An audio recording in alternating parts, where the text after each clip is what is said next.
Hey guys, tonight we begin with something very relatable: sleep.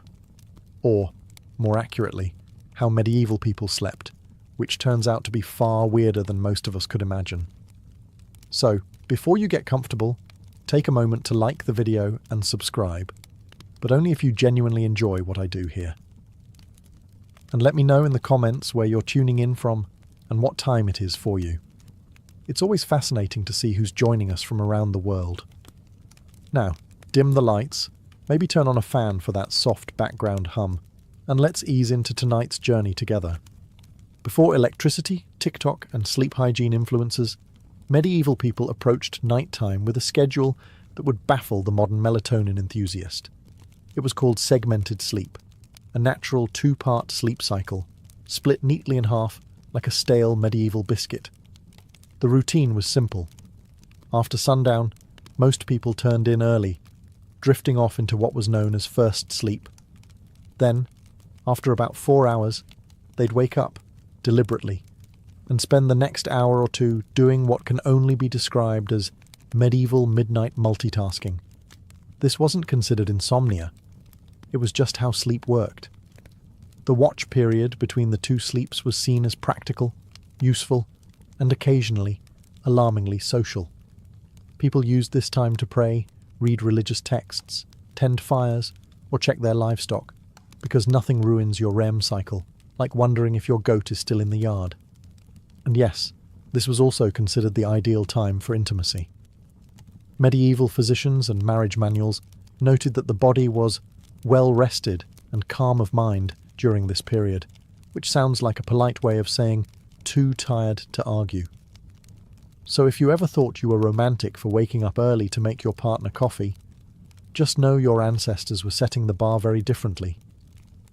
The second sleep would follow this interlude, lasting until sunrise. Everyone from monks to farmers participated in this nightly rhythm.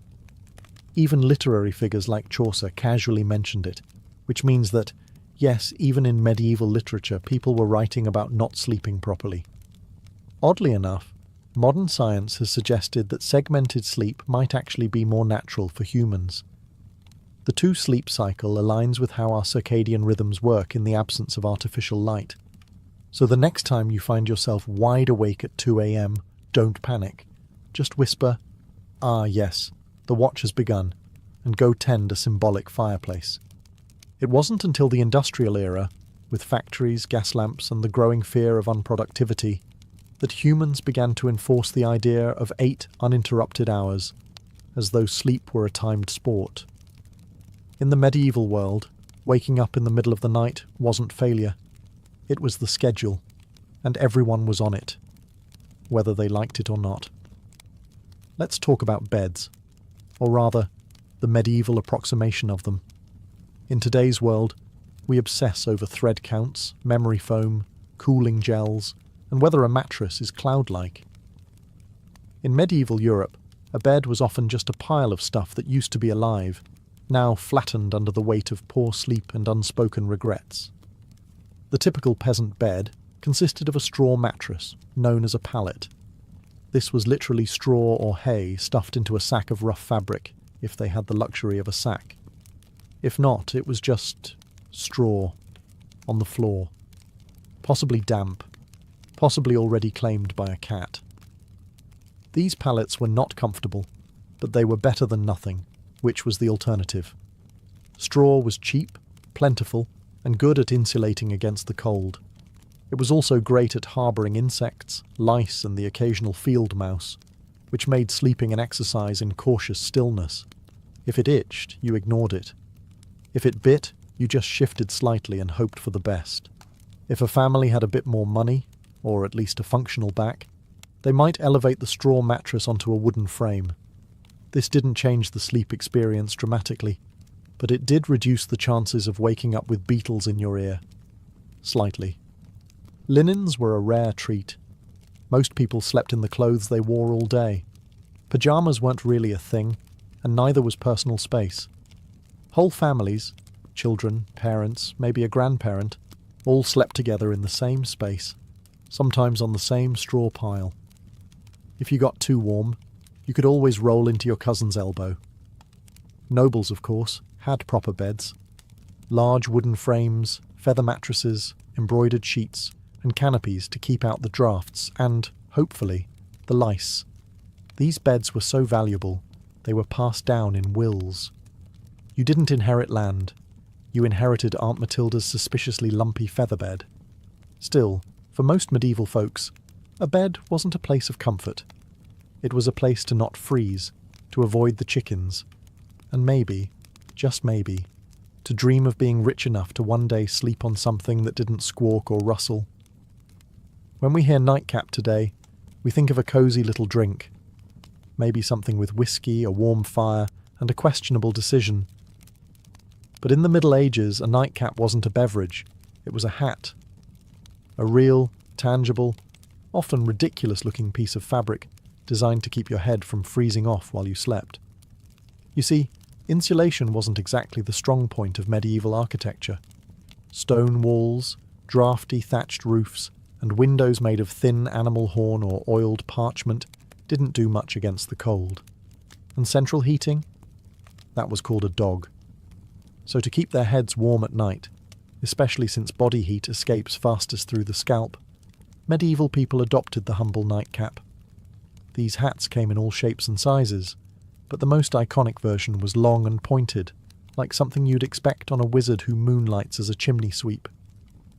They were usually made from wool, linen, or whatever scrap of warmth could be spared without angering the family goat. For men, it was a practical accessory. For women, it sometimes doubled as a coif or head wrap, which also served the dual purpose of maintaining modesty and covering hair that hadn't seen soap since last Lent. But beyond warmth, nightcaps had social weight too. In some regions, married women were expected to cover their heads at all times, yes, even while asleep, and the cap itself could be embroidered or dyed to reflect a family's wealth or status. Because nothing says success like going to bed with a mini flag on your skull. In more urban settings, the nightcap even became a symbol of being off-duty. If you opened your door wearing one, it was a polite medieval way of saying, "I'm not dressed for conversation, and yes, this hat does mean go away." Of course, nightcaps were often paired with nightshirts, which were essentially long, loose tunics. Picture Ebenezer Scrooge, minus the haunted moral lesson. Sleepwear wasn't sexy, but it was practical, itchy, and occasionally flammable. Today, the idea of sleeping next to a stranger is generally limited to red-eye flights, overly ambitious camping trips, or the occasional bizarre Airbnb mix-up. But in medieval Europe, this was completely normal, and not at all optional. Let's say you're a travelling merchant, a pilgrim, or just someone whose mule gave up halfway to Norwich. You find an inn, a rare luxury in itself, and ask for a place to sleep. What you get is not a room, or a bed, or even a particularly clean floor. What you get is a spot, in a bed, that's already occupied. Medieval inns operated more like human bunkhouses than modern hotels. Privacy was not expected. If the bed had space, you were sharing it, usually with complete strangers who might snore, talk in their sleep, or have a suspicious number of boils. This was not considered rude. It was just efficient use of resources. Beds could host 2, 3, even 4 travellers, depending on size and social tolerance. In larger cities, you might end up in a dormitory-like hall with rows of beds and absolutely zero personal space. Snoring contests were unjudged. Elbow territory was fiercely contested. Sometimes men and women were separated, but not always. Some inns tried to assign beds by profession. Blacksmiths with blacksmiths, clergy with clergy, thieves with other thieves, allegedly. But often it was first come, first sprawled. And while this might sound like a nightmare to modern germaphobes, back then it was an upgrade from sleeping outdoors with the wolves, the rain, and the occasional peasant uprising. Worried about theft? Many travellers slept with their purse tied to their belt or hidden under their clothes. Others slept on top of their bundles, turning luggage into both pillow and alarm system. If someone moved your bag, it usually meant you were about to wake up poorer. The rich, of course, did not suffer this fate. Nobles travelled with entourages and camped in relative comfort. or demanded their own rooms if an innkeeper valued their roof. In the medieval world, going to bed wasn't just about pulling up a blanket and drifting off. It was a spiritual operation, a nightly gamble where the stakes were your eternal soul. People didn't just sleep, they prepared to potentially die. Hence the popularity of bedtime prayers. Forget lavender spray or calming podcasts. Medieval sleepers wound down with confessions, psalms, and soul-cleansing spiritual clauses, just in case they died somewhere between good night and dawn. The idea was simple. You could die at any moment, from illness, fire, demons, or, most dangerously, being over 30 in the year 1247. So you'd better say your prayers, not because it was comforting, but because hell was terrifying, and you didn't want to show up uninvited, unwashed, and spiritually dishevelled. One common version? If I should die before I wake, I pray the Lord my soul to take. Sweet, right? Except it's basically a legal document written by a 7-year-old, acknowledging death as a likely bedtime outcome. Many adults had a whole catalogue of prayers for different threats. One for when you were feeling guilty. One for when you thought the devil might be hiding in the rafters. One for plague prevention, which unfortunately aged poorly. Some even prayed to specific saints known for watching over sleepers, kind of like holy bouncers guarding your soul at the club door. The really devout, monks, nuns, and overly anxious nobles ended their day with Compline, the final prayer service before bed. After Compline, they took a vow of silence, which wasn't hard because everyone was already exhausted, underfed, and mildly afraid of the dark. Children were also encouraged to pray, in part because it was good for their souls, and in part because it gave them something to do other than ask why the dog was in their bed again. Parents reminded them that angels were watching, which sounds adorable until you realize it was less guardian angel and more celestial surveillance system. In short, prayer before sleep was less about peace and more about last-minute damage control. Think of it like medieval antivirus software. You hoped it worked, even if you didn't fully understand how. In the modern world, dreams are usually dismissed as random nonsense, stress, too much cheese, or your brain trying to file paperwork in the dark. But in the medieval world, dreams were taken very seriously, as in eternal consequences serious. Dreams weren't just dreams, they were considered messages. From God, saints, the devil, your guardian angel, or possibly that weird relic you kissed last Sunday. Some dreams were divine revelations, others were demonic temptations. Either way, you were supposed to pay attention, and possibly write it down, or confess it, or fast for 3 days just to be safe. Theologians, monks, and self-proclaimed visionaries spent an alarming amount of time interpreting dreams. Entire texts were dedicated to decoding them. Dreamt of fire? Might be hell. Dreamt of water? Could mean purification, or drowning. Dreamt of a man with a goat's head juggling fish? You better call a priest immediately, and possibly move. Medieval people believed that what happened in dreams mattered, because your soul was still active while you slept. This meant that your actions in a dream could reveal hidden sins or spiritual weaknesses. That mildly embarrassing dream about stealing a loaf of bread, that might be your subconscious confessing your guilt for real-world gluttony, or just hunger. But still, better to confess it anyway, just in case. Monks and nuns often recorded their dreams and shared them with spiritual superiors. Some were celebrated for having holy visions during sleep. Others were quietly told to eat fewer onions before bed. Of course, dreams weren't just spiritual puzzles. They also made excellent plot devices. Medieval literature is full of dream sequences where knights encounter angels, demons, or metaphorical creatures spouting poetry about virtue. Dreams were basically the Netflix of the medieval world, except with more allegory and fewer happy endings. The church, predictably, was suspicious. Not all dreams were divine, and some were believed to be planted by demons to corrupt the innocent. If you dreamt of something unwholesome, It could mean your soul was under attack, or that you just slept too close to the fireplace fumes again. In modern times, some people let their pets sleep in the bed. It's a cozy, if occasionally smelly, arrangement. In the Middle Ages, however, sharing a bed with an animal wasn't a quirky personal choice. It was a heating strategy. Let's start with the basics. Medieval homes weren't exactly built for comfort. Stone walls, no insulation, drafts so aggressive they probably had names.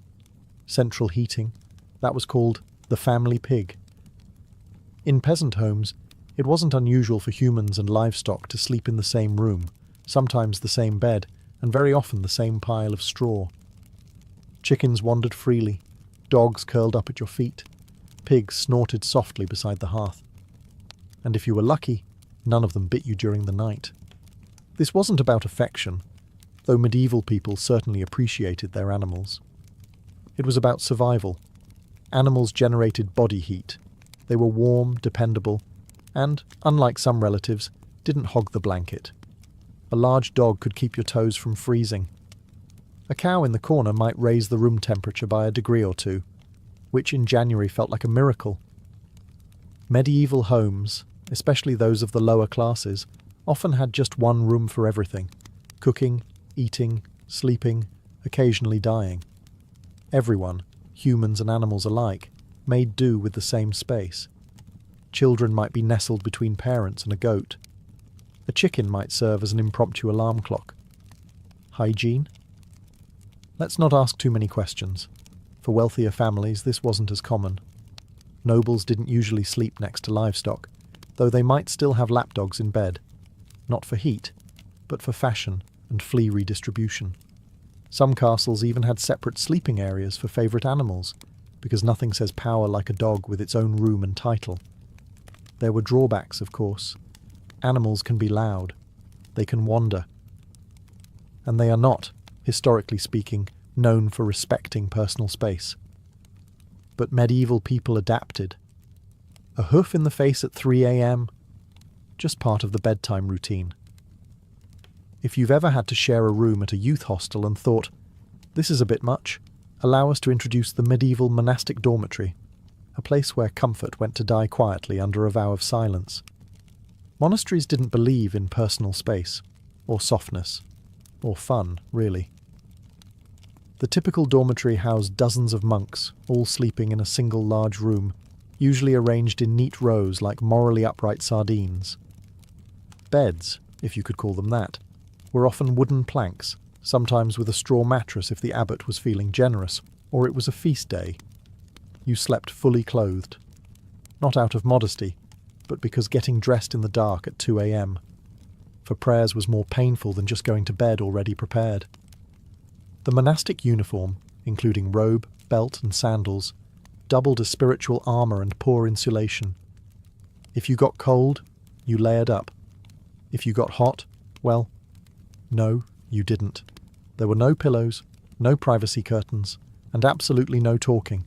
Silence was enforced, not suggested, under the rule of St. Benedict.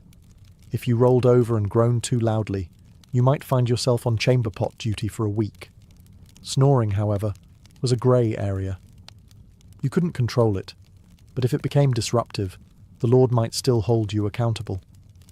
Or at least your cellmates would. Lighting was minimal. 1 candle, maybe. You didn't need to see.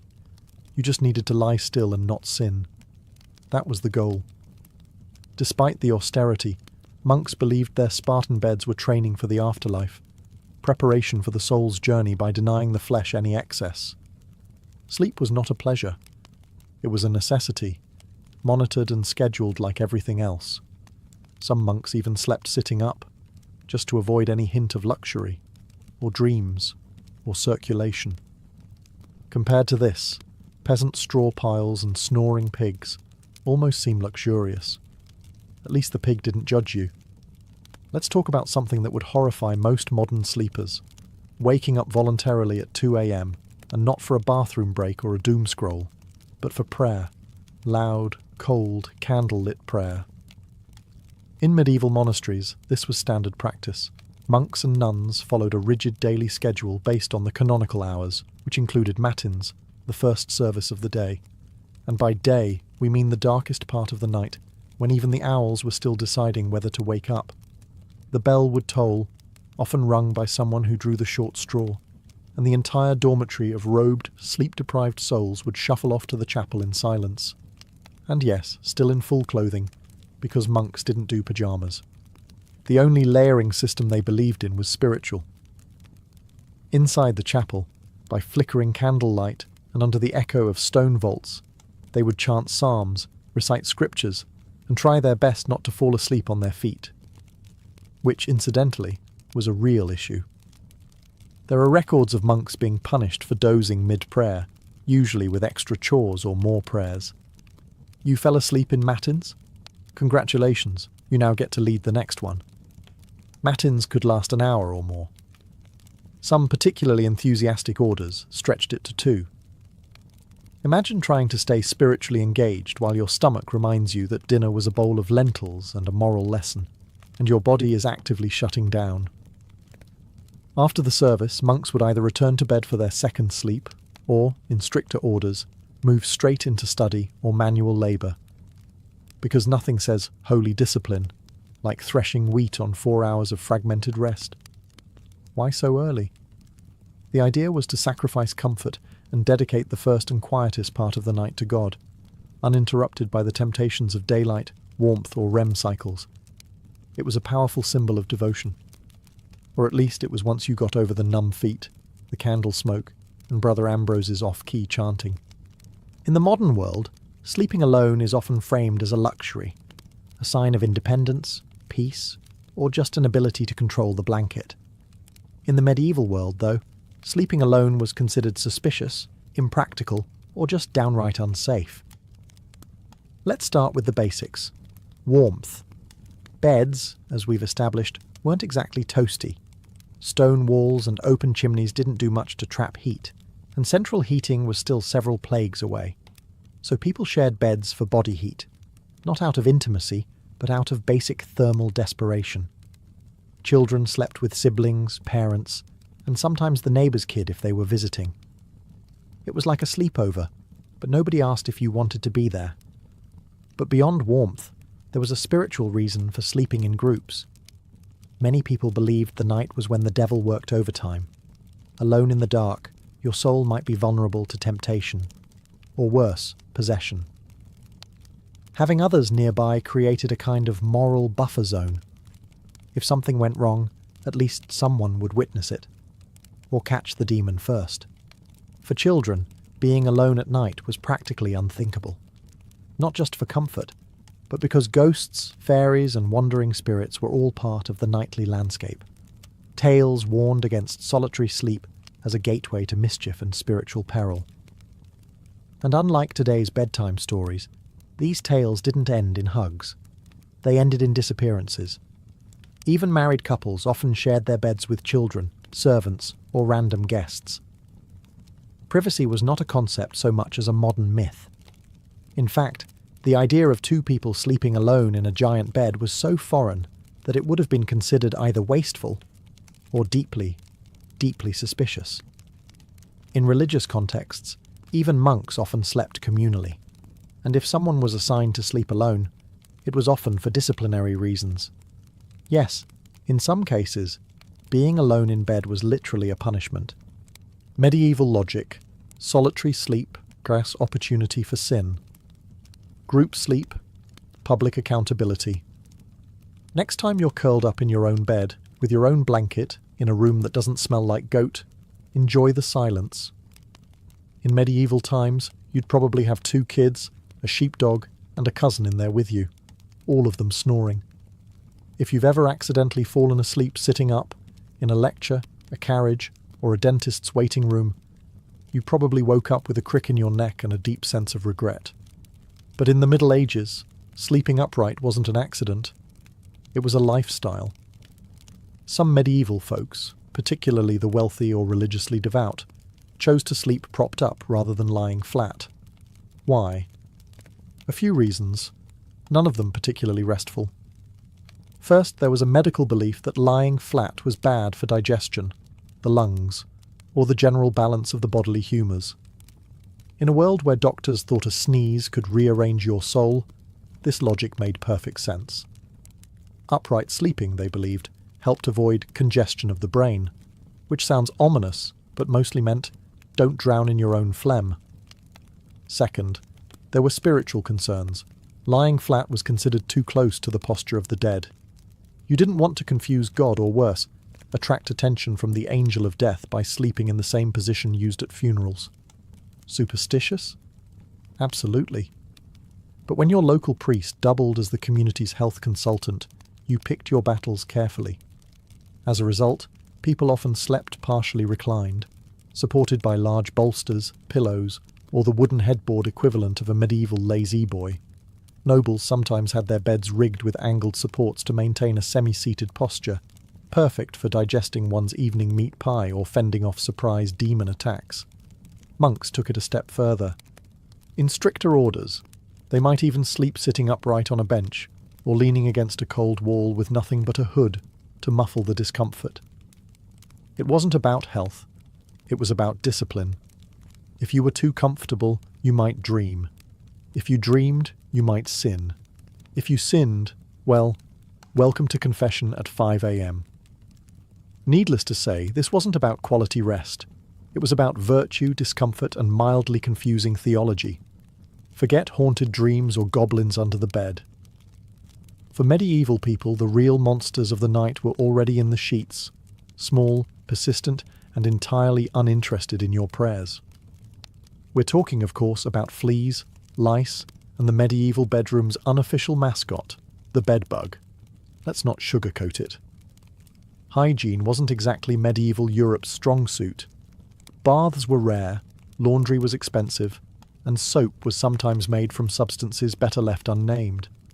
Add that to straw-filled mattresses, shared bedding, and the occasional live chicken underfoot, and you've got the perfect environment for an all-you-can-eat pest buffet. Fleas and lice were so common they were practically roommates. Peasants dealt with them daily. Nobles, despite their satin sheets and feather beds, were not exempt. In fact, some richer households had dedicated nitpickers, actual servants tasked with removing lice from their employers' hair and clothing. Imagine that as your job title. Master of the Royal Scalp. Bedbugs, meanwhile, were the silent assassins of medieval sleep. They hid in wooden bed frames, mattress seams, and even the cracks in stone walls, emerging at night to feast like tiny vampires. If you ever wondered why medieval people wore nightcaps and slept fully clothed, it wasn't always about warmth. Sometimes it was pest defense armor. Solutions ranged from mildly effective to impressively deranged. Some households burned strong-smelling herbs like wormwood or tansy to repel bugs. Others slept with garlic, onions, or even ashes in the bed, which may have done little for the pests, but certainly kept romance to a minimum. It wasn't just physical discomfort either. Fleas were often seen as symbols of sin or moral impurity, biting reminders of the fall of man and poor bedding choices. Entire poems were written about fleas, some moralizing, some weirdly romantic, because nothing says I love you like, let us be united like the flea that bites us both. So, while modern sleep is interrupted by buzzing phones and streetlights, medieval sleep was more likely disturbed by scratching, twitching, and the subtle feeling that something was crawling on your shin. Because it was. We've all had restless nights. But have you ever tried falling asleep while wearing 100 pounds of iron? No? Well, in the Middle Ages some people did exactly that, because apparently nothing says sweet dreams like being prepared to joust in your sleep. Now, to be clear, most people, even knights, didn't regularly sleep in full armour. It was hot, heavy, and loud. Trying to roll over in a suit of chainmail is a bit like trying to nap inside a bag of cutlery. But during wartime or in hostile territory, sleeping partially armoured was considered the safer choice. Comfort? Optional. Survival? Highly recommended. A knight on campaign might remove only his helmet and gauntlets, keeping his mail shirt or breastplate on, just in case enemies decided to stage a midnight surprise party. There's nothing quite like waking up to the sound of hooves and having to suit up while still half dreaming about turnips.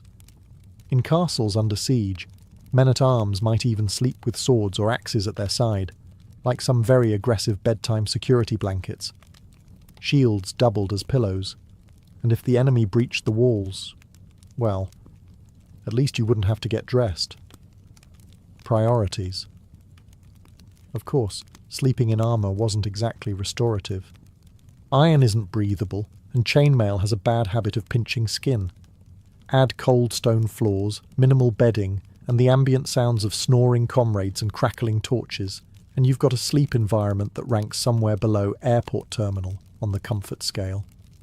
Even those not in battle sometimes wore light protective gear while sleeping in dangerous regions. Travelling merchants or guards on watch duty might nap in gambesons, thick quilted jackets that offered a bit of protection and slightly more padding than the moral support of prayer alone. And lest we forget, armour wasn't exactly subtle.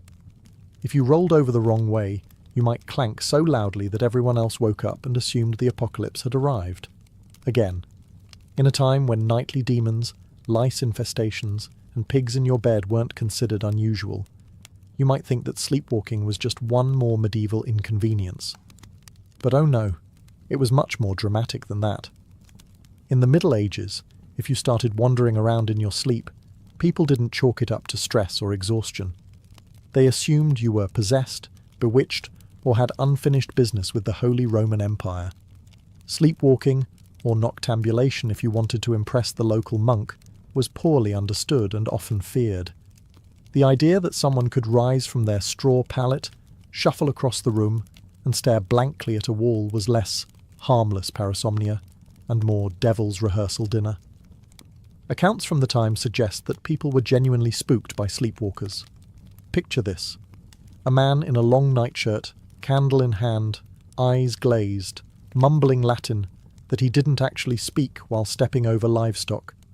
You'd think ghost, or heretic, or both. And depending on your local priest, an exorcism might be scheduled before breakfast. Some believed sleepwalking was caused by bad humours, especially too much black bile, which was the medieval catch-all for anything they couldn't explain. Others thought it happened because the soul was temporarily released during sleep, leaving the body free to bumble around like an unattended mule. To prevent these nightly adventures, people tried everything from herbal remedies to praying over their beds, hanging iron charms, or, in more rural areas, just tying the person's leg to a chair. If that sounds extreme, consider that some medieval homes had open hearths, knives everywhere, and chamber pots just waiting to be tragically overturned. In one curious twist, there were rumours of people climbing onto rooftops in their sleep. Whether or not these accounts were exaggerated, the fear of leaping dreamers led to barred windows and occasional theological debates about whether a person could sin while unconscious. Thankfully, most sleepwalkers just paced, muttered, or attempted to open imaginary doors. But if someone sleepwalked into a church, locals might treat it as a divine sign, or call for a cleansing ritual, just to cover all spiritual bases. If medieval life taught people anything, it was how to sleep through chaos. Church bells, thunderstorms, screaming livestock, the occasional siege. For the sleep-deprived denizens of the Middle Ages, these were just ambient noises, the medieval version of white noise. Let's start with the bells. Church bells marked every sacred moment of the day: sunrise, prayer times, meals, and of course the ungodly hour of matins at 2 or 3 a.m. If you lived anywhere near a monastery, your dreams were probably soundtracked by regular tolling. At some point, the brain just accepted it. Bells became the lullaby of an overscheduled soul. And it wasn't just bells. Storms were frequent and terrifying. With no weather apps or triple-glazed windows, you experienced every clap of thunder like the world might end. Roofs leaked, windows rattled, and chimneys howled like banshees. Still, people slept. They had to. Work didn't stop for insomnia. Neither did ploughing, praying, or running from Vikings. Speaking of which, invasions and apocalyptic events weren't always a deal-breaker for bedtime either. In the 14th century, people continued to sleep, somehow, through famine, war, and even the Black Death. When death carts rolled by in the morning, it was considered more of a grim wake-up call than a cause for panic. And if you didn't wake up, well, some believed that was a mercy. There are even records of people sleeping through earthquakes, barn fires, and angry mobs. Sleep deprivation was common, and bodies adjusted. If you worked from sunup to sundown, ate barely enough to survive, and spent your day dodging mud, taxes, and spiritual damnation, you were going to fall asleep. Hard. And then there were those who used sleep as a kind of escape hatch. Faced with illness, grief, or fear of the world literally ending, which was forecast roughly every century, some people just curled up under a cloak, mumbled a prayer, and took a nap. There's a strange kind of wisdom in that. In the winter of 1692, the village of Salem, Massachusetts, was cloaked in more than just snow. It was cloaked in tension, suspicion, and a quiet kind of fear that seeped into the timber-framed homes and frozen fields. The people of Salem were Puritans, strict, devout, and deeply superstitious. They believed they were building a holy community in the wilderness, a city on a hill watched by God and stalked by Satan. Life was already hard. The village had recently split from Salem town over politics and religion. Crops had failed. Smallpox had ravaged nearby communities. Wars with native tribes had left many traumatized. There was friction between neighbors, inheritance disputes, and a deep resentment toward outsiders, or anyone who didn't quite fit in. Add to this the long, dark, bitter New England winter, and something was bound to break. That break came in the home of Reverend Samuel Parris, the village's minister. His 9-year-old daughter Betty and 11-year-old niece Abigail Williams began to behave strangely. They screamed uncontrollably. They threw things. They contorted their bodies in unnatural ways. At times, they fell silent for hours, eyes wide with terror. Neighbours whispered that they were cursed. The girls claimed they were being pinched and bitten by invisible forces. Reverend Parris, unsure of what to do, called in a local doctor, William Griggs. After failing to find any physical cause, Griggs delivered the diagnosis that would plunge the village into chaos. Witchcraft. That single word set fire to the fears already simmering in Salem. In a place where witches were believed to be real, dangerous servants of the devil, the idea was not far-fetched. And now, if the devil could worm his way into the minister's own household, what did that mean for the rest of the community? The girls, prodded by both adults and peers, began naming names. First, they accused women on the margins, social misfits and outcasts. But soon the accusations would reach the respectable, the wealthy, even the pious. Salem was a small village, but what was about to happen would echo far beyond its borders. What began as whispers in the dark would soon become cries from the gallows, and a legacy of paranoia that still haunts America's history books. Once the idea of witchcraft took root in Salem, it spread like ivy, quiet at first, then strangling everything it touched. The afflicted girls, Betty Parris, Abigail Williams, and soon others like Ann Putnam Jr. and Mercy Lewis, seemed to grow bolder with each passing day. They convulsed in court, screamed during prayers, and claimed they could see dark spirits hovering over certain villages. It wasn't just childhood imagination, it was theatrical, public, and, most disturbingly, believed. The first to be accused were those with the least protection, women who already lived on the edges of society. Sarah Good, a homeless beggar, was known for muttering to herself when turned away from doorsteps. People claimed her mumbling was a curse. She smoked a pipe.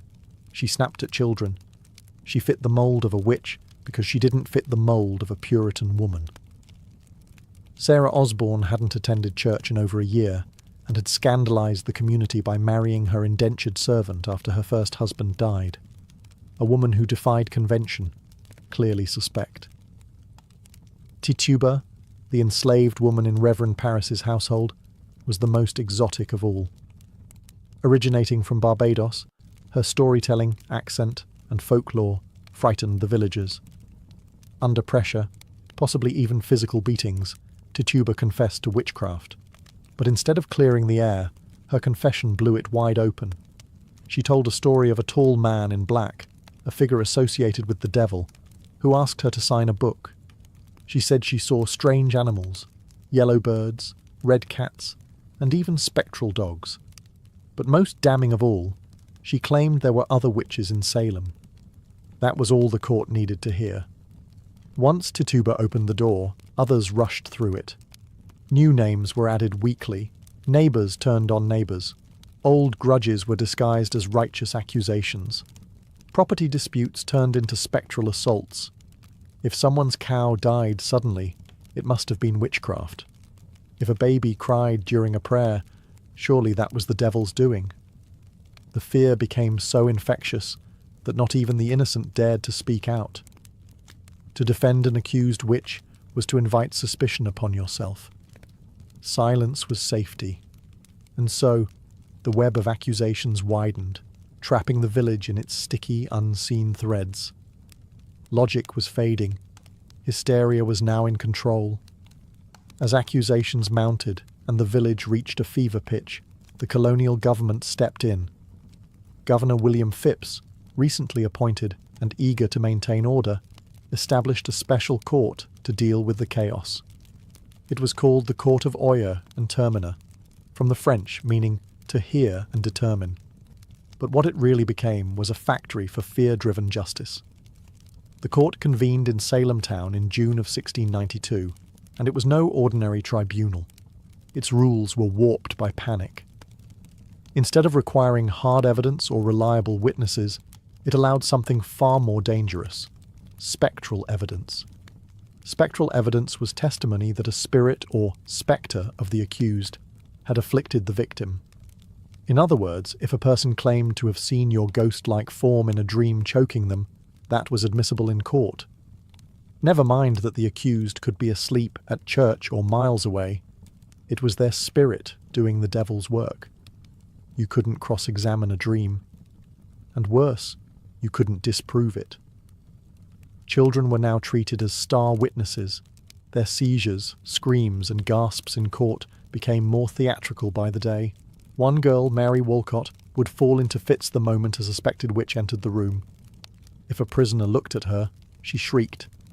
If they didn't look at her, she shrieked louder. The performances were mesmerizing, and the judges, including the influential Judge Samuel Sewall and Chief Justice William Stoughton, accepted it all. Defense lawyers? There were none. The concept didn't exist in colonial trials. If you were accused, you stood alone. If you denied the charges, the afflicted girls writhed in agony. If you confessed, you might be spared death, but only if you named others. The system rewarded lies and punished silence. Worse still, the trials became public spectacles. People travelled from nearby towns to witness them. The accused were paraded into court in shackles, often bewildered, often poor, and almost always powerless. And yet, not everyone believed. Some townsfolk whispered that the girls were faking. Others questioned why only certain types of people were being accused. But few spoke openly. Questioning the court meant questioning the will of God. In Salem, reason had stepped aside, and the law had become a mirror, reflecting fear, not justice. On June 10, 1692, the gallows in Salem claimed its first victim, Bridget Bishop. She was not new to scandal. Her reputation made her an easy target. She wore bright red clothing, ran a tavern, and had been accused of witchcraft years earlier. During her trial, neighbours testified that her spirit pinched them in the night, that their babies died after she passed by, and that she kept enchanted dolls.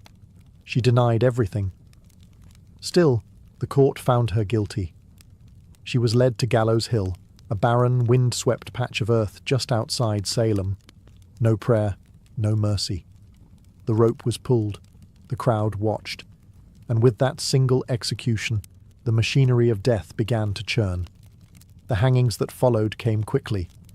On July 19th, 5 more women were executed: Sarah Good, Susanna Martin, Rebecca Nurse, Elizabeth Howe, and Sarah Wilds. Some had good standing in the church. Rebecca Nurse, in particular, was a shocking case, an elderly, pious woman beloved in the community. Even the jury initially found her not guilty. But under pressure from the court and the afflicted girls, the verdict was reversed. Nurse's final words were whispered through the air like a warning: "I am as innocent as the child unborn." But it didn't matter. The noose did not discriminate. In August, more executions followed. On September 22nd, the deadliest day, 8 people were hanged in a single morning.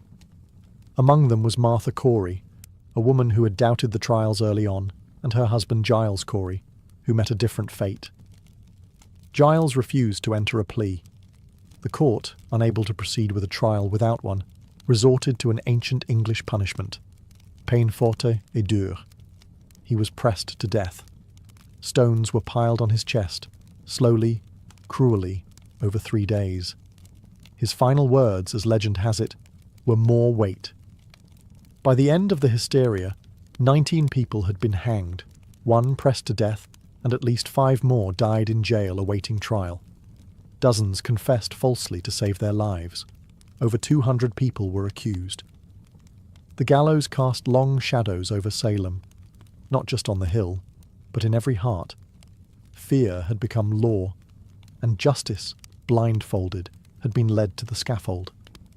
While the executions claimed the spotlight, hundreds of others sat in cramped, foul-smelling jails, waiting for a verdict or a miracle. Salem's small jail couldn't contain them all. Accused witches were held in neighbouring towns like Ipswich and Boston, chained to walls, starving, freezing, and forgotten. Most of the accused weren't witches, or even outcasts. They were neighbours, friends, parents, children, people whose only crime was having a quarrel with the wrong person or owning land someone else wanted. In many cases, personal grudges disguised as divine justice drove the accusations. A pig wandered into a neighbour's yard and died. Must be witchcraft. Someone refused to help with firewood. Clearly they'd cursed the axe. Mary Easty, sister of the executed Rebecca Nurse, was one such case. She was a respected mother of 7, known for her piety. Initially released by the court, she was rearrested days later after new fits from the afflicted girls. Her second arrest sealed her fate. In a final petition to the judges, Mary begged them not for her own life, but that they put a stop to these proceedings, before more innocent blood is shed. She was hanged soon after. Another notable case was Dorothy Good, the 4-year-old daughter of Sarah Good. After her mother's arrest, Dorothy was interrogated and, under pressure, confessed to being a witch. Her answers, gibberish and fear, were taken as truth. She was imprisoned for 8 months in chains. When finally released, she was mentally broken, never recovering from the trauma. Pregnant women were not spared. Elizabeth Proctor, whose husband John Proctor would later hang, was found guilty and sentenced to die. But because she was pregnant, her execution was delayed. It likely saved her life. She gave birth in jail and was eventually released after the trials ended. Accusations snowballed. Some accused confessed in desperation to avoid death, then named others to shift suspicion away from themselves. Entire families were pulled into the spiral. Fathers, wives, daughters, no one was beyond reach. Meanwhile, the jails swelled beyond capacity. Food was scarce, disease spread.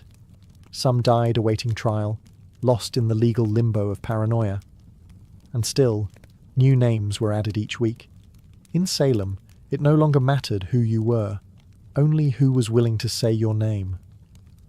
By the fall of 1692, the spell of hysteria began to crack, not because the court came to its senses, but because reality forced its way back in. The turning point came when accusations grew too bold. People who had once supported the trials found themselves suddenly on the wrong side of them. Reverend George Burroughs, a former Salem minister, was arrested and charged with being the ringleader of the witches. He was well-educated, well-spoken, and had previously clashed with influential families in the village. That was enough. But on the day of his execution, Burroughs did something shocking. He stood on the gallows and flawlessly recited the Lord's Prayer, something witches were believed incapable of doing. The crowd fell silent. Some wept. Even hardened observers were shaken. But the execution went on. That moment planted a seed of doubt. Then came the accusation of Mary Phipps, the wife of Governor William Phipps. Suddenly, the hysteria had reached the top of the colony's social ladder. Phipps, already unnerved by growing criticism and chaos, finally took action. In October 1692, he dissolved the court of Oyer and Terminer, halting all pending executions and trials. Public sentiment had shifted. Ministers, once silent or complicit, began to speak out. Increase Mather, one of the colony's most respected theologians, denounced the use of spectral evidence. "It were better," he said, "that 10 suspected witches should escape, than one innocent person should be condemned." A radical thought in a society that had, for months, believed exactly the opposite. People who had once cheered the trials began to question them. The jails were still full, but the appetite for more blood had dulled. Too many respected figures were being accused. Too many innocent people had been buried. The villagers had begun to see that this wasn't divine justice. It was madness. Confessions dried up. Some accusers backtracked. Others disappeared from public view. And those who had previously shouted the loudest now lowered their eyes. The fear hadn't disappeared, but it had exhausted itself. The public wanted stability. The officials wanted to save face. And Salem, bruised and ashamed, was finally ready to wake from its nightmare. The storm was breaking. But the damage, it had already been done. By late 1692, the judicial system that had fueled the hysteria began to collapse under the weight of its own absurdity. With the court of Oyer and Terminer disbanded in October, a new, more cautious court, the Superior Court of Judicature, was formed in early 1693. This time, things were different. Spectral evidence was no longer allowed, and the judges were noticeably more sceptical of the accuser's wild claims. The result? The convictions slowed dramatically. Many accused witches were acquitted outright. Of the 56 cases brought before the new court, the majority were released. Even those who had already confessed began to recant their testimonies, admitting that fear, torture, or pressure had forced them to lie. The dramatic performances of the afflicted girls lost their persuasive power. The most prominent case in the unravelling of the trials was that of Reverend Samuel Willard, a respected minister who came under suspicion. While he was never formally charged, the fact that such a high-ranking devout man could be suspected highlighted how arbitrary and corrupt the process had become. The court, once ferocious, was now cautious. They began quietly releasing those still in jail. First, those with little evidence against them, and eventually even those who had confessed to witchcraft under duress. Meanwhile, families of the executed began to demand justice. John Proctor's children petitioned for the return of his property. Rebecca Nurse's family launched a campaign to clear her name. In time, community shame replaced community fear. Church congregations fractured. Friendships were severed. The very fabric of Salem's social order had been shredded. Governor Phipps, realizing the colony's growing international embarrassment, pardoned the remaining prisoners in 1693. But even freedom came at a cost. Many families had to pay for their own jail fees before being released. Imagine losing your home, your health, and nearly your life, only to be handed a bill for the privilege of surviving. By the end of the ordeal, 19 people had been hanged, 1 pressed to death, 5 died in jail, and over 200 had been accused. The court didn't just collapse, it imploded, leaving behind a crater of guilt, grief, and disbelief. The trials had ended, but the healing had not even begun. Salem was a village forever altered by the people it had lost, the justice it had abandoned, and the mirror it was now forced to look into. The gallows were silent. The jails had emptied. But Salem was far from peaceful. The town wasn't haunted by ghosts, but by guilt. What had started with a handful of sick girls had exploded into a communal act of destruction. Families had been torn apart, reputations ruined, and innocent lives ended. And now, the survivors had to live in the wreckage. Neighbours could no longer look each other in the eye.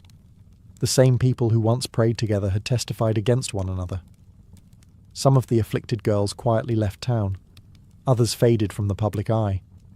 A few, like Anne Putnam Jr., would later express remorse. In 1706 she stood before her congregation and publicly apologised for her role in the trials, blaming delusion by Satan.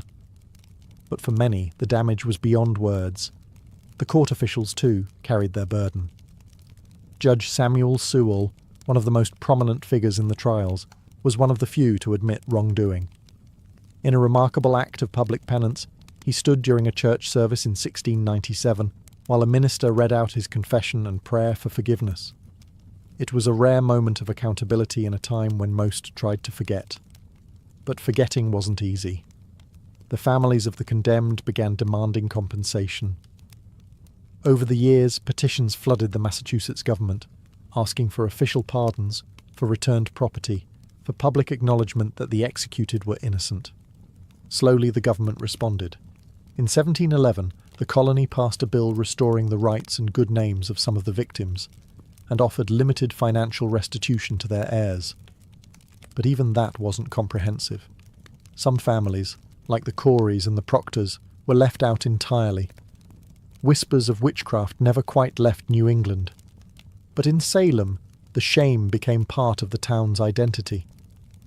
The village eventually changed its name to Danvers, perhaps to distance itself from its infamous past. Gallows Hill was never officially marked, as if the town hoped to bury not just the dead, but the memory of what had happened.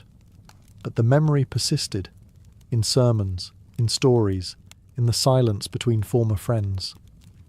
Salem had not been cursed by witches. It had been cursed by fear, by pride, and by unchecked power. And that curse would linger long after the executions stopped. The Salem witch trials ended more than 3 centuries ago, but their legacy continues to echo, not just in textbooks and historical tours, but in how we understand justice, fear, and the fragility of truth. What happened in 1692 wasn't simply a strange episode of mass hysteria. It was a breakdown of logic, compassion, and legal integrity in the face of panic. Ordinary people, farmers, midwives, ministers, became executioners, simply by believing too easily and questioning too little. The courts, meant to protect the innocent, became tools of oppression. Religion was weaponized. Testimony became theatre, and silence became guilt. One of the most chilling aspects of Salem's tragedy is how quickly it unfolded. In a matter of months, fear overcame fact. Old grudges disguised as spiritual warfare became death sentences. It didn't take demons or devils, it only took belief in them. But the trials also taught hard-earned lessons that would ripple through American society. In the years and centuries that followed, the Salem episode would be cited repeatedly in debates about due process and civil liberties.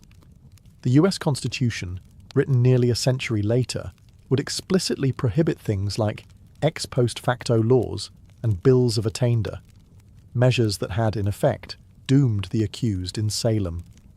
The guarantee of a right to legal counsel, the right to face your accusers, and the requirement for concrete evidence were hard-won principles forged, in part, from the ashes of Gallows Hill.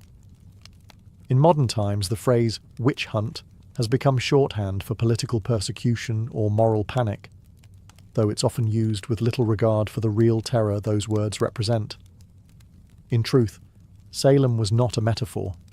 It was a town where people were hanged for imaginary crimes, betrayed by the very systems designed to protect them. Perhaps the most lasting lesson is this: fear unchecked can become its own form of tyranny. And when fear is legitimized by power, by courts, by churches, by governments, it becomes almost unstoppable. The Salem witch trials are a cautionary tale, not just of one village's descent into madness, but of how easily reason can fall when fear is given authority. The gallows may be gone, the courtroom's quiet, but the warning still stands. Truth is fragile, justice is not automatic, and history has a habit of repeating itself, unless we remember. Fulvia was born around 83 BCE into the elite yet slightly eccentric Fulvi family, an old plebeian house that had long since clawed its way into the upper echelons of Roman politics. Though not one of the oldest patrician clans, the Fulvi had produced consuls, generals, and orators. Their bloodline carried both ambition and a taste for disruption.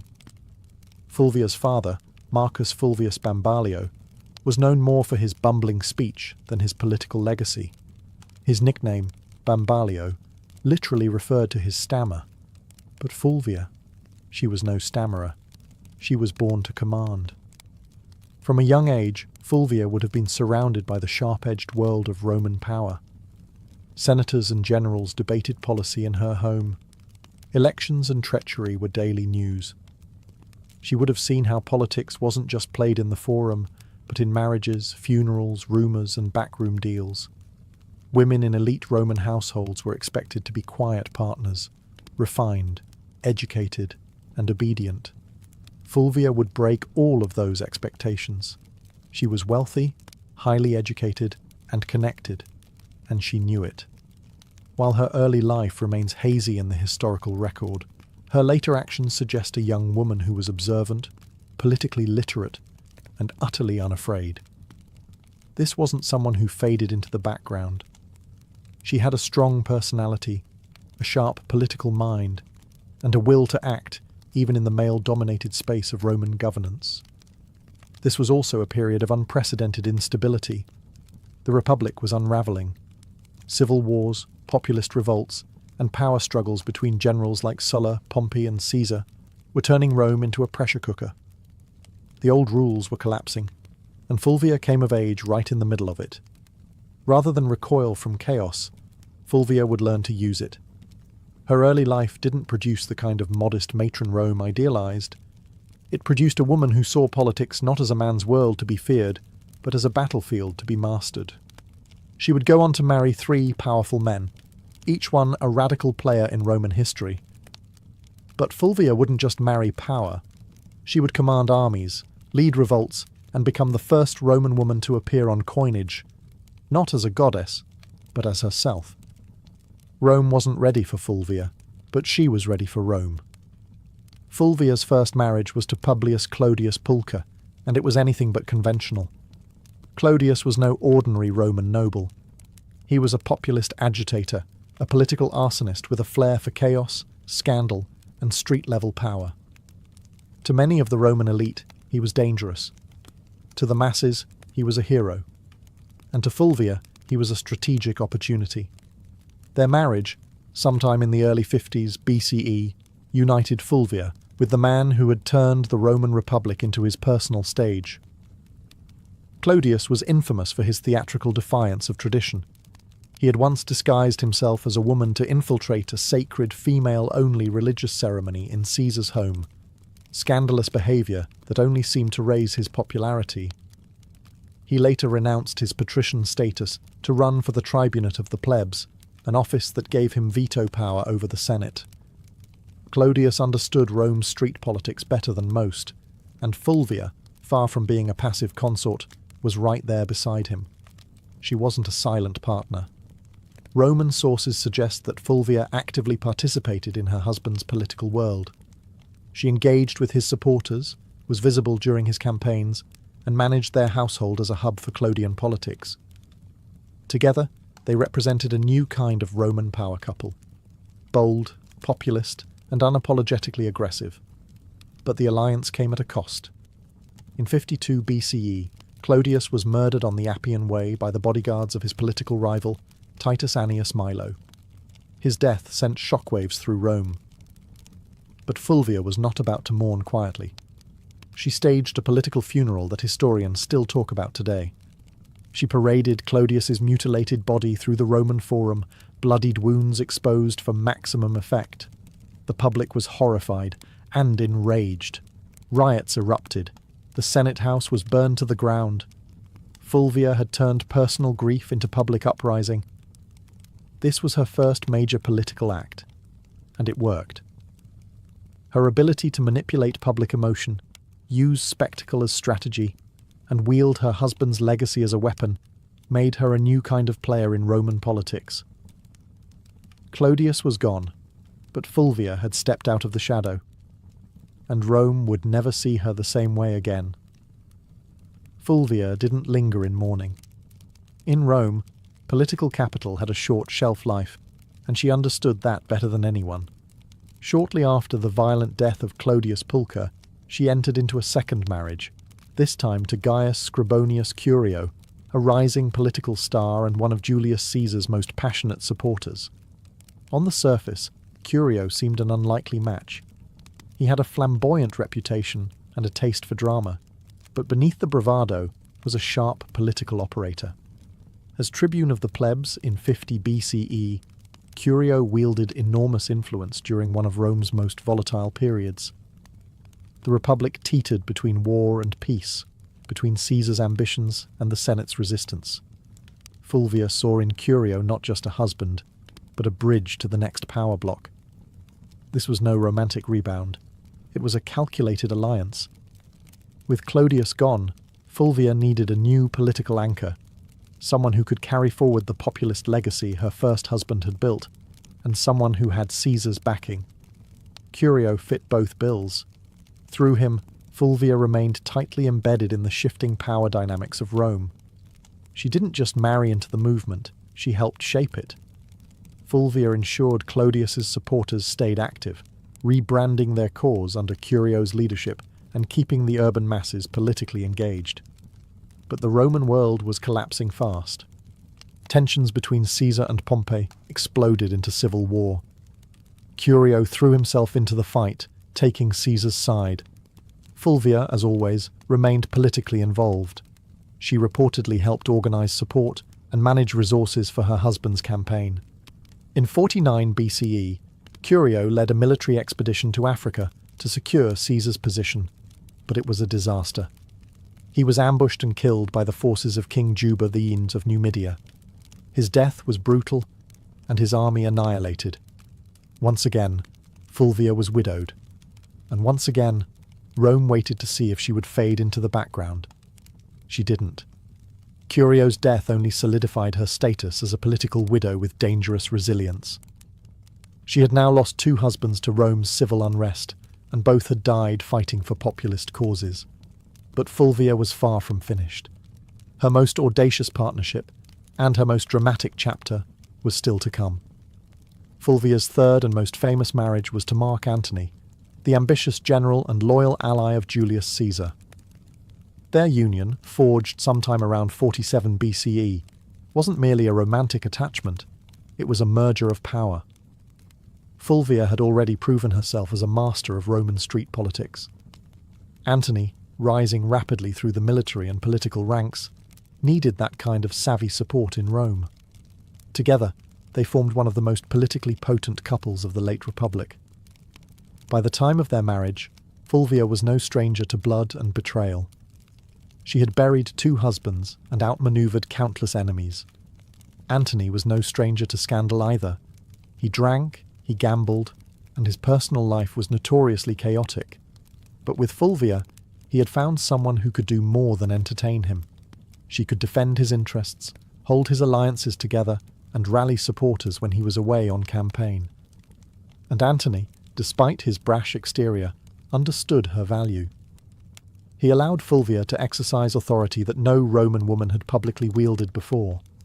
She opened his correspondence. She issued orders in his absence. She sat in on meetings and influenced appointments. Roman sources, mostly hostile, depicted her as overbearing and power-hungry. But what disturbed them most wasn't her ambition. It was that she acted like a Roman man in a world that had no language for such a woman. After Caesar's assassination in 44 BCE, the Republic was plunged into chaos once more. Antony rushed to secure his position as Caesar's political heir, but it was Fulvia who held Rome itself. While Antony formed the second triumvirate with Octavian and Lepidus, Fulvia acted as his representative in the capital, managing patronage networks, coordinating with street gangs, and ensuring Antony's supporters remained mobilized. She even helped arrange Antony's official reconciliation with Octavian by marrying her daughter, Clodia, to him, an alliance that would later implode. In public, Fulvia appeared not just as Antony's wife, but as his proxy. Roman coins were minted, bearing both Antony's image and her name, an unprecedented acknowledgement of her status. She wasn't hidden in the shadows of power. She stood in its full glare. But power in Rome was always borrowed, and Fulvia was about to test the limits of how far a woman could go before Rome snapped back. While Mark Antony pursued military campaigns and political deals across the Roman world, it was Fulvia who controlled the streets of Rome. She wasn't just his wife, she was his regent in all but name. In a period where violence, bribery, and raw influence kept order, Fulvia proved she could play the game as well as, if not better than, any man in the Senate. Rome, in the aftermath of Caesar's assassination, was a battlefield without swords. Power had become a moving target. Fulvia understood this, and she anchored Antony's authority in the capital by becoming his political substitute. She directed allies, dealt with the urban plebs, negotiated with factions, and, most daringly, waged war with words and silver. She financed loyal troops, offered bribes to keep public order, and ensured that any legislation passed favoured Antony's future. Some ancient sources, especially hostile ones like Appian and Dio Cassius, paint Fulvia as manipulative, shrewish, and even warmongering. But beneath the misogynistic exaggeration lies a woman actively doing politics, in a world that had no protocol for a woman doing anything beyond weaving and mourning. Fulvia was building coalitions, backing military commanders, and even issuing decrees, functions normally reserved for senators and consuls. She also made public appearances and maintained strong relationships with veteran soldiers, a politically vital demographic in the power struggles of the late Republic. While Antony was campaigning in the east, Fulvia was often the face of his authority in Italy, meeting with centurions, influencing decisions about land distribution, and reminding the soldiers that their loyalty to Antony came with rewards. But this accumulation of power came at a cost. Roman aristocrats, particularly the faction aligned with Octavian, Caesar's heir and Antony's increasingly bitter rival, resented Fulvia's influence. They viewed her as a meddling woman with too much sway over legions, laws, and loyalties. Her ability to act without male guardianship was not just threatening, it was unprecedented. Fulvia wasn't naive. She knew the tension between Antony and Octavian was growing. She could see that their alliance was cracking. And she understood something that neither man seemed to fully grasp yet. The Republic wasn't big enough for both of them. So Fulvia began preparing for the next phase. Not diplomacy, but confrontation. She had stood behind power long enough. Now she was ready to take it into her own hands. In 41 BCE, Fulvia did the unthinkable. She went to war against Octavian, the future Augustus, and she didn't do it quietly. With her husband Mark Antony still stationed in the east, Fulvia and Lucius Antonius, Antony's younger brother and a consul, took it upon themselves to challenge Octavian's authority in Italy. The cause? Ostensibly, it was to defend Antony's interests and protect the land rights of Roman veterans loyal to him. But underneath it all, Fulvia's fingerprints were everywhere. This was not just politics. This was a military rebellion led by a Roman woman, the first and only time in Roman history that a woman would actively provoke and organize a civil war. The conflict, known as the Parucine War, was triggered by Octavian's controversial land redistribution program, which displaced many Italians to reward his soldiers. Fulvia seized on the growing discontent, portraying Octavian as a tyrant and traitor to Caesar's legacy. With Lucius acting as her frontman in the Senate and Fulvia organizing behind the scenes, They raised 8 legions and seized the city of Perugia, modern-day Perugia. Make no mistake, this was Fulvia's war.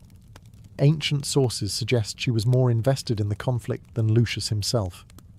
She rallied troops, stirred the public, and even corresponded with generals. Rome buzzed with rumours of her commanding legions, issuing orders, and forcing Lucius into confrontations he didn't want. Octavian, though surprised, acted quickly. He besieged Perugia through the winter of 4140 BCE, cutting off supplies and hammering the city into submission. Fulvia, stuck between dwindling food and political betrayal, watched her bold gamble unravel. By early 40,000 BCE, the city surrendered. Lucius Antonius was spared, likely as a gesture to avoid alienating Antony. But Fulvia was exiled. The woman who had once commanded riots, marriages, armies, and public opinion was now deemed too dangerous for Roman soil. She was sent to Sicyon in Greece, where she hoped to reunite with Antony. But Antony didn't come running. The once powerful alliance between husband and wife had eroded in the fog of war and distance. Fulvia had acted in his name, but perhaps without his blessing. She had dared to do what no Roman woman had before, wage a civil war. And now the Republic had made her pay the price. Banished from Rome, Fulvia landed in Sicyon, a city in Greece that had become a kind of diplomatic purgatory for failed power players. She had gone to war, not for personal gain, but in her husband's name. She believed she was defending Mark Antony's interests, his honour, and perhaps their shared vision of Rome. But what awaited her in exile wasn't a hero's welcome. It was silence. Fulvia had risked everything, her status, her alliances, her life. And yet Antony did not immediately rush to meet her. In fact, by the time Fulvia arrived in Greece, Antony was already entangled with Cleopatra in Egypt. Whether their romantic relationship had begun or was merely brewing, the symbolism was crushing. While Fulvia was raising legions, Antony was raising goblets at banquets beside a queen. The betrayal cut deep, not just personally, but politically. Fulvia had fought a war to protect Antony's power in Italy, and in response, he let her hang out to dry. Some ancient historians, especially Plutarch, suggest that Antony was furious with her for launching the Perusine War without his direct approval. Others argue he welcomed her downfall. It cleared the way for a marriage alliance with Octavian, something Fulvia would have never tolerated. Still, Fulvia wasn't entirely without supporters. Some of Antony's troops, fiercely loyal to her, urged reconciliation. But her health had begun to fail. After enduring siege, exile, and betrayal, Fulvia died in Sicyon in 40 BCE, possibly from illness, stress, or heartbreak, or all three. She was around 43 years old. Her death provided Antony with a clean political exit. He met with Octavian shortly afterward and agreed to marry Octavian's sister, Octavia, as part of a renewed peace treaty. The triumvirs were temporarily united again, but only because Fulvia, the one woman bold enough to challenge their designs, was gone. Fulvia's legacy would soon be overshadowed by Cleopatra, whose myth eclipsed nearly every Roman woman of the period. But make no mistake, Fulvia was the prototype. She didn't wield power from behind a curtain. She marched into it, stood at the centre, and dared to command armies in a world that treated women as furniture. Rome didn't know what to do with her, so it erased her. But the ashes of her rebellion would linger, and her story was far from ordinary. After Fulvia's death in 40 BCE, the men she had once manoeuvred, Antony, Octavian, and even her former allies, began the quiet work of rewriting her legacy. She couldn't defend herself, so the narrative was shaped by her enemies and the uneasy survivors of her ambition. And like so many powerful women in history, Fulvia became a scapegoat. Ancient sources, mostly penned by men with vested interests, painted her as the reason for the Perusine War, the rift between Antony and Octavian, and even the general disorder of the Republic. Appian, Dio Cassius, and Plutarch depict her as overbearing, jealous, and driven by a lust for power. They blamed her for dragging Lucius Antonius into conflict, for antagonizing Octavian, and even for Antony's eventual estrangement from Rome. But were these accusations fair? Hardly.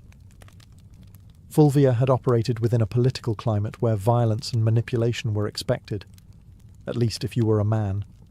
She was no more ambitious than Caesar, no more aggressive than Pompey, and far less ruthless than Octavian would eventually prove to be. Her only true deviation was that she was a woman acting like a Roman man, and Rome didn't know how to digest that. She wasn't cloistered in the home, weaving quietly or serving as a political ornament. She was writing letters to generals, organising street mobs and commanding loyalty from troops. And that made her dangerous, not just to Octavian, but to history itself. Even Mark Antony, the man whose legacy she had fought to preserve, conveniently blamed Fulvia for the civil strife. After reconciling with Octavian and marrying his sister, Antony used Fulvia's death as a diplomatic cleansing. Her memory became the price of his political survival. There were no monuments raised in her honour, no grand funeral, no mourning speeches in the Senate. Just silence. Yet her enemies couldn't erase her entirely. Fulvia had done too much. She had raised armies, steered elections, negotiated alliances, and fought a civil war. She was the first Roman woman whose name appeared on coinage, not as a deity or metaphor, but as a political agent. The damage to her reputation was deliberate, but so was her presence in the historical record. Despite every attempt to bury her behind caricature and slander, Fulvia refused to vanish. Her defiance still echoes. You just have to listen past the men. Fulvia's story ends in silence, but her legacy is anything but quiet. In the centuries that followed her death, historians and writers struggled to place her in Rome's grand narrative, because Fulvia broke every rule of what a Roman woman was supposed to be. She didn't just advise power from the shadows, she became power, and that made her both unforgettable and deeply unsettling to a patriarchal world. In a society where women were expected to influence through whisper and marriage, Fulvia shouted through policy, war, and political theatre. She was not a consort, she was a commander. And yet, she was remembered more for her defiance than her accomplishments. Roman historians couldn't handle a woman who didn't stay in her place, so they rewrote her as shrill, power-hungry, and disruptive. But read between the lines, and a different figure emerges. Fulvia was the first Roman woman to mint coins with her name. She organised political factions, leveraged marriage as a tactical weapon, and manipulated Roman street politics with stunning effectiveness. She moved through the civil wars of the 1st century BCE, not as a bystander, but as a player. A woman whose influence terrified senators and shaped the fate of triumvirs. Her downfall wasn't due to incompetence, it was due to timing and gender. Had she been born a man, she might have been remembered as a second Caesar or a more charming Cato. Instead, she was cast as the wicked woman who dared too much. Still, her legacy quietly lingered.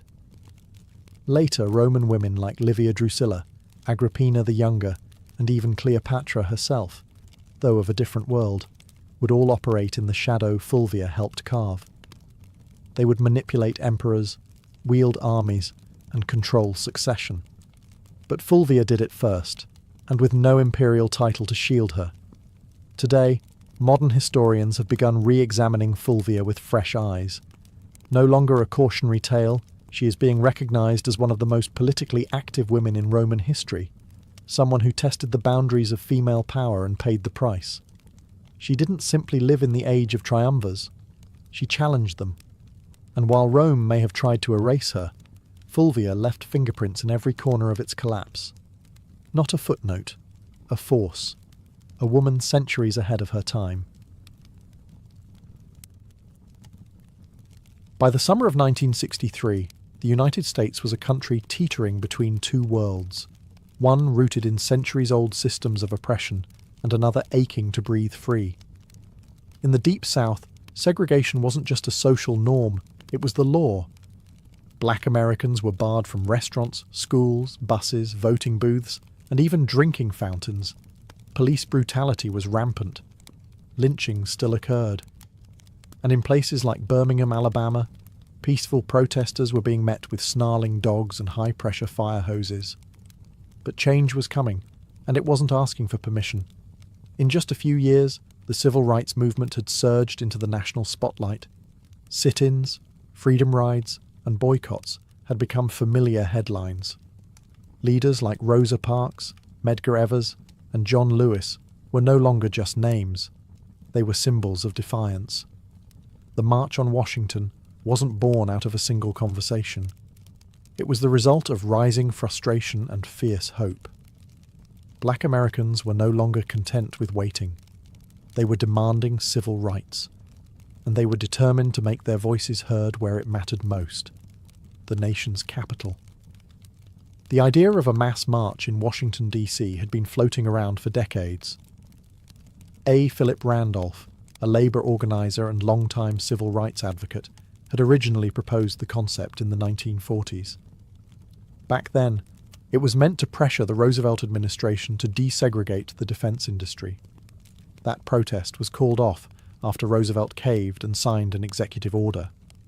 But now, in 1963, the stakes were even higher. Randolph, along with other civil rights leaders, including Bayard Rustin and Dr. Martin Luther King Jr., revived the vision. And this time, they weren't just marching for jobs.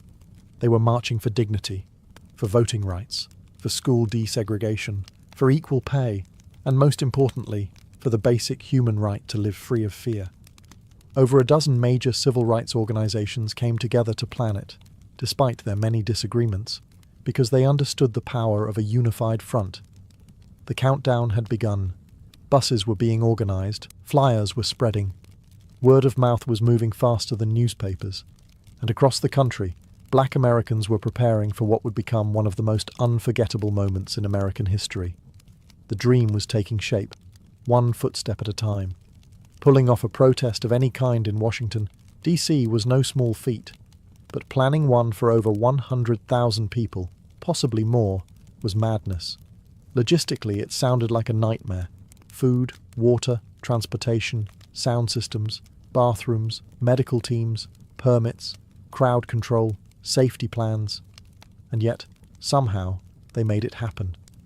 At the centre of this controlled chaos stood Bayard Rustin, a man who, despite being openly gay and often kept behind the scenes for political reasons, was a master strategist. Rustin had once studied non-violence directly under Mahatma Gandhi's followers in India. He had marched, been jailed, beaten, and surveilled by the FBI. But nothing fazed him. He saw the March on Washington as a chance to show the world what disciplined, non-violent protest could achieve when coordinated with military precision. In just 8 weeks, Rustin and his team transformed the idea into a reality. The march was officially called the March on Washington for Jobs and Freedom, and it was deliberately framed to include both racial justice and economic opportunity. That dual message was no accident.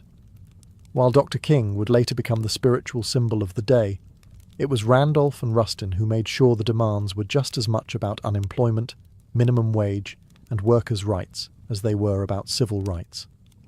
Meanwhile, tensions simmered beneath the surface. President John F. Kennedy and his administration were nervous, deeply nervous. They feared riots, backlash, or worse, bloodshed. Civil rights leaders assured them the protest would be peaceful. Still, the National Guard was on standby, hospitals in D.C. were put on alert, and liquor sales were banned for the day. Federal workers were even told they could stay home. And then there was the question of unity. The Big Six civil rights organizations, NAACP, CORE, SNCC, SCLC, National Urban League, and Randolph's Brotherhood of Sleeping Car Porters, often clashed over tactics. Some wanted more radical action, others more diplomacy. SNCC's young firebrands were growing impatient with King's non-violent approach, but they all agreed on this. The time for silence had passed. Rustin's plan read like a military operation. Every bus and train was tracked. Every speaker was timed to the minute. Every route had marshals trained in crowd control. They weren't just planning a march. They were orchestrating a moment that would shake the conscience of a nation. August 28th, 1963. A sweltering Wednesday in Washington, D.C. The sun was already hot by 9 a.m., and the humidity clung to the skin like a second shirt. But it didn't stop them. From every corner of the country, they came. Black, white, young, old, students, clergy, factory workers, and celebrities. Some wore their Sunday best. Others clutched protest signs. They came by bus, train, carpool, and even foot. Over 250,000 people in total, converging on the National Mall like a rising tide of hope. And yet, there was no chaos. Despite the government's fear of riots and unrest, the scene was astonishingly calm. Volunteers directed foot traffic. The Red Cross handed out water. Groups sang freedom songs, held hands, and cheered as new marchers arrived. You could hear gospel choirs near the reflecting pool and chants of jobs and freedom echoing off the marble columns of the Lincoln Memorial. Celebrities joined in too. Harry Belafonte, Sidney Poitier, Paul Newman, Marlon Brando, Joan Baez, Bob Dylan. But no one was there for autographs. They were there to witness history and lend their voices to a cause bigger than any one person. The crowd was orderly but energized. There was no pushing, no looting, no violence. Instead, there was a shared understanding that this wasn't just a protest. It was a sacred moment. For many Black Americans, just standing on the mall felt like a quiet act of revolution. To be seen, to be counted, to say, "We are here," in front of the same Lincoln Memorial where the great emancipator sat in stone. It was a full circle moment, generations in the making. At exactly noon, the official program began. Leaders took the stage one by one, each representing different organizations, ideologies and regions, but united in message. Speakers demanded equal pay, desegregated schools, a living wage, and an end to police brutality. Mahalia Jackson sang. Marian Anderson, who had once been banned from singing at Constitution Hall because of her race, now sang for thousands beneath the open sky. As the hours passed, the tension grew, not from unrest, but from anticipation. The man everyone was waiting for had not yet spoken, and when he did, the world would stop, listen, and remember. The march wasn't just making history. It was becoming legend, minute by minute. By mid-afternoon, the crowd had grown quiet. Not because they were tired, but because they knew what was coming. Standing in the shade of the Lincoln Memorial, Dr. Martin Luther King Jr. approached the podium. He wore a dark suit, a neatly tied tie, and an expression of deep calm that barely concealed the fire building inside him. He carried prepared remarks, typed and written collaboratively with his advisors the night before. But what the world would remember wasn't what had been typed. It was what came from his heart. He began with measured intensity, outlining the grim realities of segregation, police violence, and broken promises. 100 years later, he said, referring to the Emancipation Proclamation, the Negro is still not free. His voice rose and fell like a sermon. He used repetition, rhythm, and silence not as fillers, but as instruments.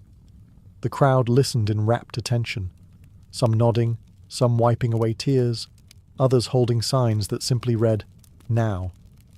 But it was what happened next that changed the tone of the entire event, and arguably the trajectory of the civil rights movement itself. Standing just behind King was gospel legend Mahalia Jackson, who had sung earlier that day. She suddenly cried out, "Tell them about the dream, Martin. Tell them about the dream." And King did. He set aside his notes, gripped the podium, and launched into a passage he'd delivered before, but never like this. "I have a dream," he said, and the crowd leaned in. "I have a dream that one day this nation will rise up and live out the true meaning of its creed." Each phrase rang louder, clearer, more resolute. "I have a dream that one day..." The sons of former slaves and the sons of former slave owners will be able to sit down together at the table of brotherhood. I have a dream that my 4 little children will one day live in a nation where they will not be judged by the color of their skin, but by the content of their character. It wasn't a speech anymore. It was a vision, a prayer, a lightning bolt through history. By the time King closed with the words, free at last, thank God Almighty, we are free at last, the crowd erupted. Applause, tears, shouts of joy. They knew they had just witnessed something more than oratory. They had heard prophecy. The power of the March on Washington wasn't just in the speeches or the music, it was in the people. The sheer scale of humanity gathered that day was overwhelming. They came from Mississippi, Michigan, Alabama, New York, California, and everywhere in between. Some were seasoned activists who had marched a dozen times before. Others had never left their hometowns until now. They packed lunches, rode buses for over 20 hours, and slept in their church clothes just to be there. Many were ordinary people, maids, teachers, steel workers, postal clerks, who saw themselves not as political figures, but as witnesses. They didn't just want change. They were the change. There were also children in the crowd. Young black girls with ribbons in their hair, boys with hand-drawn signs. Parents hoisted toddlers onto their shoulders so they could see the Lincoln Memorial in the distance and hear the speakers' voices carried over loudspeakers. To them, this wasn't just an event. It was the beginning of a new world. Some faces stood out. There was a young John Lewis, just 23 years old, representing the Student Nonviolent Coordinating Committee, SNCC. His original speech had been so fiery, so uncompromising, that senior leaders asked him to tone it down minutes before he went on stage. He agreed, but just barely. His call for radical change still shook the crowd. And then there was Daisy Bates, the only woman to speak that day. Not on her own behalf, but reading a prepared statement on behalf of other civil rights women. The organizers had faced criticism for sidelining female voices. Bates's brief but powerful message underscored a harsh reality. Even within a movement about equality, some voices still struggled to be heard. Also present were union organizers, rabbis, nuns, priests, and students of every background. They didn't all agree on strategy. Some favored King's nonviolence, others leaned toward Malcolm X's more militant posture. But for that one day, those differences didn't matter. Unity won out. It was a visual symphony of American possibility, white and black hands linked in solidarity, Freedom Now buttons pinned to chests, and the sound of 250,000 souls breathing as one. The faces in the crowd weren't just watching history unfold, they were shaping it, and none of them would ever forget what they saw. While the world saw unity, inspiration, and poetic justice on the steps of the Lincoln Memorial, behind the scenes, the March on Washington was anything but simple. What looked like a perfectly synchronized movement was, in truth, held together with string, sweat, and a lot of last-minute compromise. Bayard Rustin, the chief architect of the march, had to battle not just logistics, but politics. He was constantly under scrutiny, not just because he was openly gay and a former communist, but because some civil rights leaders feared his identity would be used to discredit the movement.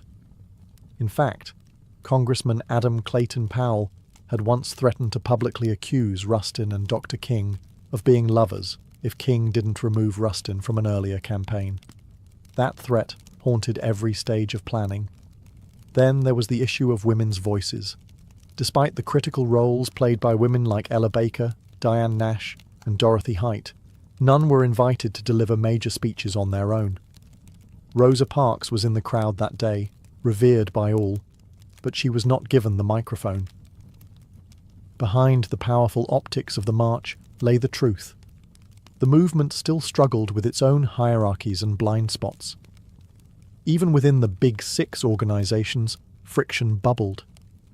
SNCC leaders were growing increasingly disillusioned with the slow pace of change and the older generation's insistence on moderation. They wanted to confront systemic racism more aggressively, CORE had similar frustrations. But unity was deemed too important, just for one day. Meanwhile, the federal government watched with clenched teeth. J. Edgar Hoover's FBI had assigned over 100 agents to spy on organizers. They bugged hotel rooms, followed key figures, and compiled dossiers. They were convinced the march would turn violent or that communists would hijack the event. When nothing of the sort happened, they simply doubled down on their surveillance, especially of Dr. King. And let's not forget money. The march cost over $250,000, equivalent to millions today. Most of it was raised through unions and sympathetic donors, but organizers scrambled until the final hour. They even borrowed walkie-talkies from the Boy Scouts. The March on Washington was historic, yes, but it was also deeply human. Imperfect, messy, political, and unfinished. Just like the country it sought to heal. The sun began to dip behind the Washington Monument as the crowds slowly dispersed. People hugged, cried, sang, and lingered as long as they could, reluctant to leave what felt like sacred ground. But the march was over. The speeches had been delivered. The signs had been raised high. The world had watched. And now the question hung heavy in the humid August air. What happens next? In the immediate days that followed, the media reaction was cautiously positive. Major newspapers acknowledged the historic nature of the event, though often with a tone of detached curiosity. Some called it orderly and dignified, which was code for no one rioted. Few outlets gave much space to the specific demands of the march, like the call for a federal jobs program or a $2 minimum wage, equivalent to around $20 today. But everyone covered Dr. King's speech. That, at least, could not be ignored. President John F. Kennedy, who had initially opposed the idea of the march, watched it unfold on television with growing admiration and, perhaps, surprise. He called the event impressive and met with civil rights leaders at the White House immediately afterward. But legislative movement remained slow. His proposed Civil Rights Act was still stalled in Congress, caught in the claws of Southern opposition. Some activists were disappointed. They had hoped the march would result in immediate action. Instead, it was back to the grind, organizing, marching, resisting, and mourning those who paid the price for justice. Just weeks later, that reality hit hard.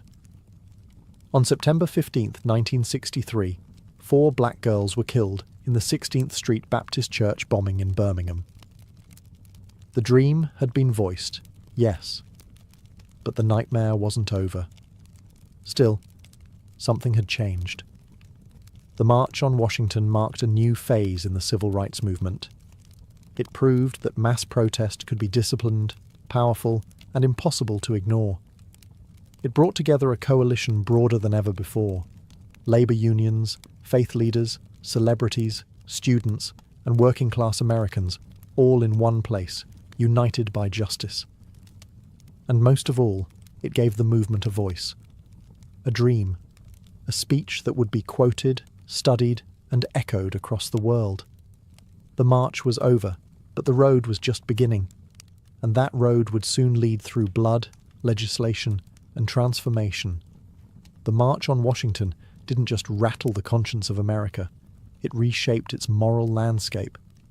What had begun as an audacious act of protest became a cornerstone of the civil rights movement's legacy, permanently altering how Americans understood justice, democracy, and the power of collective action. In legislative terms, the march didn't yield immediate victories, but it created momentum. Less than a year later, in July 1964, President Lyndon B. Johnson signed the Civil Rights Act into law. It outlawed segregation in public places and banned employment discrimination based on race, colour, religion, sex, or national origin. And in 1965, the Voting Rights Act followed, striking at the very heart of Jim Crow laws. Would these bills have passed without the march? Possibly. But would they have had the same moral force, the same undeniable public pressure? Probably not.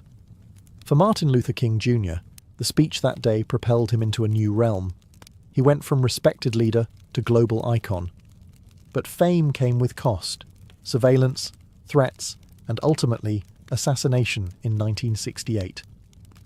The dream he spoke of on those steps would become more poignant, more tragic, and more revered with each passing year. For the broader movement, the march showed what unity could achieve. It gave organisers a blueprint for large-scale mobilisation, and it inspired a generation of activists, both in the US and abroad. Anti-apartheid organisers in South Africa, student protesters in Europe, and future human rights leaders across the globe would cite the March on Washington as a model.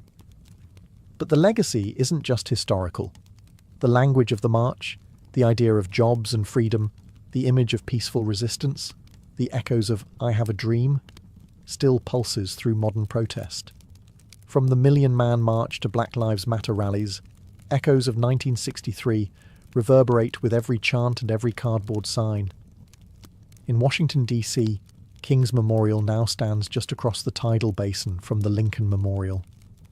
Visitors walk past his towering likeness carved in stone, with words from that August day etched into the granite. But the real memorial isn't in stone. It's in classrooms, voting booths, marches, and voices refusing to stay silent. Because the dream wasn't meant to rest in history books, it was meant to be lived.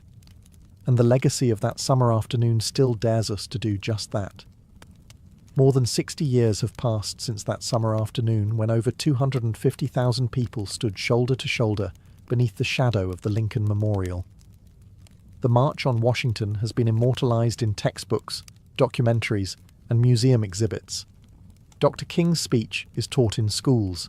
His voice, steady and strong, echoes in national memory like a sacred refrain. But for many, the question remains: has the dream been realized, or has it merely been delayed? In some ways, progress is undeniable. The legal framework of segregation was dismantled. Voting rights, though now under fresh assault in many states, were won through blood, marches, and court battles. The presence of black lawmakers, judges, mayors, and even a two-term US president was unthinkable in 1963. Interracial marriage, once illegal in much of the country, is now protected by federal law. These are not small things. They are victories carved out by relentless struggle. And yet, the original demands of the march, the ones often overshadowed by King's speech, still echo unresolved. The call for a living wage, still unmet. Racial disparities in education, housing, employment and healthcare remain entrenched. Police brutality, the very thing that sparked much of the early civil rights organising, continues to ignite outrage and protest. The dream of true economic justice, of a country where opportunity is not predetermined by zip code or skin colour, is still far from reality. Modern movements like Black Lives Matter have taken up the mantle, often using the imagery and rhetoric of the 1963 march as both inspiration and indictment. They march through the same cities, chant on the same streets, and demand the same basic human rights. But they do so in a world transformed by social media, surveillance, and new forms of resistance. The March on Washington was never meant to be the conclusion. It was a flashpoint, a stake in the ground that said, "This is who we are, and this is what we demand." It was a declaration, not a resolution, so the dream remains, battered, challenged, reinterpreted, but still alive. Whether it is deferred, distorted, or one day fulfilled depends not on the past, but on us, on the choices we make, the injustices we confront, and the courage we summon to march, again and again, until the dream becomes a shared, lived reality.